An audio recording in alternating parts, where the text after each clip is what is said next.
Do you want to look cool in Zoom with a background just like mine? Then come with me and I'm going to teach you how to do it in this video.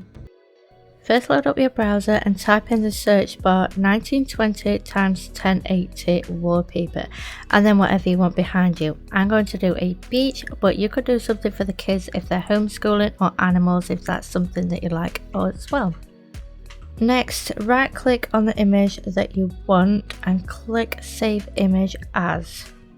A folder box will come up on the screen. Choose which folder you want to save your Zoom images to and give your picture a name. So I've called mine Beach. If you are unable to save it as a JPEG image, then you just need to type in on the end .jpg and it will do it for you. The next thing you need to do is open Zoom or open your Zoom link. Then click Launch Meeting and this menu should pop up. Click on Test Computer Audio. It will bring you straight into the Audio tab. Just quickly check that you're using the right speakers that you want to be using and the right microphone as well. Once you have checked those, go down to background and filters and it will come up with this screen.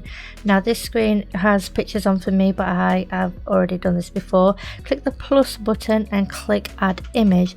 Then find the folder where you saved your Zoom picture to. I've saved mine here, and click on that image, in my case the beach image, and it will automatically upload it for you. Then you can adjust it how you want. Make sure your camera is in the right place for you to be seen and for people to see your background as well. And I also have some other backgrounds here that I'll quickly just pop through for you to see. But if you're able to move your camera into a position so what you want in your picture can be seen, then you can do that just like I am doing so here. If you made it this far into the video, thank you so much for watching. Please subscribe if you are interested in some other videos. They will pop up on the screen for you. Also, let me know in the comments down below what you would like to see next time on my channel, and have a great rest of your day, and I will see you next time.